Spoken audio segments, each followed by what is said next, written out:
Now just think for a moment, is it hard to recall the last time you passed a laundrette here in the capital? Perhaps hard to imagine now, but there used to be at least 2 on every London high street. As Charlotte Franks reports, despite their numbers dwindling, for some, laundrettes are still a popular place to meet. Mavish is a regular to this laundrette in Walthamstow, but she's one of a declining number of people who are. You get people from all different walks of life coming here and kind of sitting together and striking up conversation. It's nice, you don't get to do that anymore. The first self-service coin-operated laundrette in Britain opened here in Queensway in 1949, and it's still here today. Housewives were encouraged to bring their washing, put it in the machine and return 30 minutes later when it was all ready, all for the princely sum of £0.50. Brothers Claude and Jack have their eyes glued to the windows.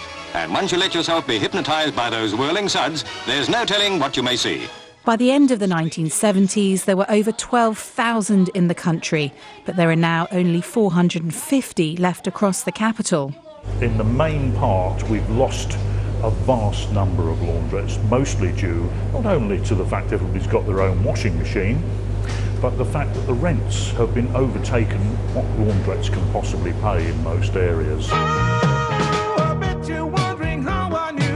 Back in the mid-1980s, laundrettes became fashionable in a very different kind of way when a certain jeans advert hit screens.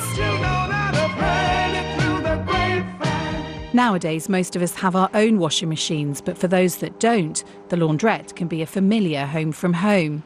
When I come here, it's like therapeutic for me because when I go home I just feel great. I feel like it's time out for me. What we used to do is put them on radiators. You can't afford to do that anymore. It's cheaper to come over here. Friendly rivals SYED and IRFAN run laundrettes a stone's throw from each other in Walthamstow. When you go to a pub, you socialise.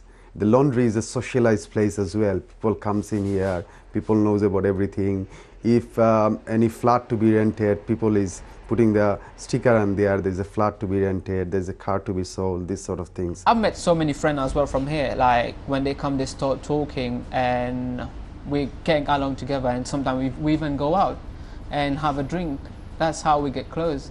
Neither laundrette has any plans to close. They're adamant they offer the community so much more than a place to simply wash your smalls. Charlotte Franks, BBC London News.